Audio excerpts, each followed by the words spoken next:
Hello everyone, I'm Sumit Singh from CSE Core Department, and today I'm going to explain on the topic application of finite automata in search engine. So we are going to see this topic in three different parts. First is what is a finite automata? How is it useful to us? Second is what is a search engine? And third is a relationship between finite automata and a search engine. So let's start with what is an automata or automata theory.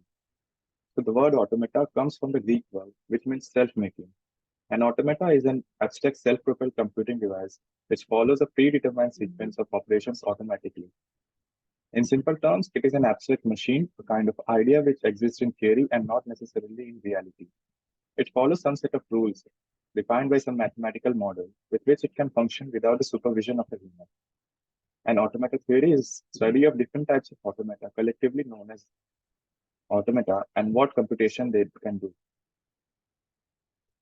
So now, what is finite automata? It is the simplest machine.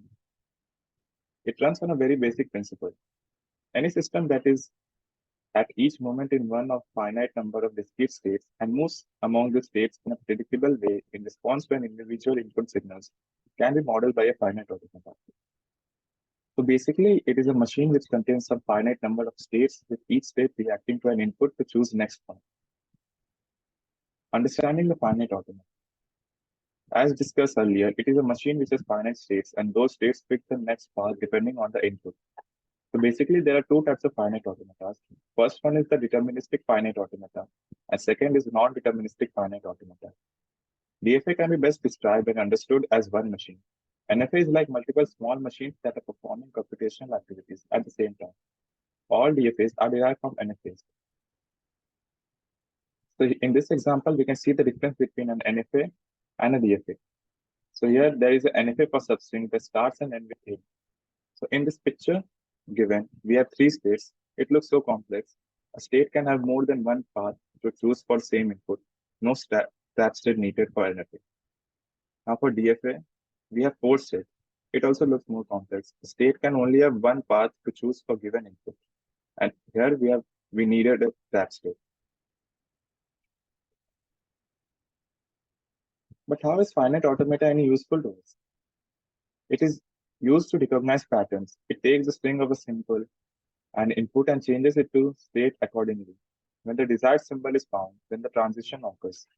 Finite automata are used for searching patterns. We can get our desired output for given input just by modifying finite automata a little.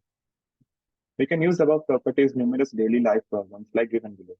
It is highly useful to design lexical analyzers, and automata is useful to design text editors. This automata is highly useful to design spell checkers. It is also used in search engine, which we are going to look in this presentation, which is our main motive to look in this presentation. Now moving on to the second part, what is the search engine? A search engine is a software that is accessed on the internet to assist a user to search its query on the World Wide Web. The search engine is helpful as it carries out a systematic search on the web and displays the result that best match the user's query. The results are usually retrieved in the form of a list, often referred to as SERP or search engine result pages. These results or the information may be linked to web pages or a mix of images and videos. There are three types of search engines. This is Google, Yahoo, and Bing. Now, moving on to the main topic of our presentation, a relationship between finite automata and a search engine. So, pattern searching is an important problem in computer science. When we do search for a string in a notepad, Word, or browser, pattern searching algorithms are used to show the search result. In finite automata-based algorithm, we pre-process the pattern and build a 2D array that represents a finite automata. Constructions of finite automata is the main tricky part of this algorithm. Once the FA is built, the searching is very simple. In search, we simply need to start from the first state of the automata and first character of the text. At every step, we consider next character of text, look for the next state in built FA, and move to a new state. We reach to the final state, then the pattern is found in the text. The time complexity of the search process is the order of time. So this is the example where we can see how finite automata is used in search engine. So in this above diagram, it represents graphical and tabular representations of the pattern ACACAGA. So the number of states in finite automata will be m plus 1, where m is length of the pattern. The main thing to construct finite automata is get to the next state from the current state for every possible character. Given a character x and a state k, we can get the next state by considering the string pat 0 k minus 1 x, which is basically concatenations of pattern characters pat 0, pat 1 till pat k minus 1 and the character x. The idea is to get the length of the longest prefix of the given pattern, such that the prefix is also suffix of the pat 0 to k minus 1 x. The value of the length gave us the next state. For example, let us see how to get to the next state from state C in the above diagram. We need to consider string pat 0 to port C, which is AC, AC, AC. The length of the longest prefix of the pattern such that the prefix is ACA, CAC is 4.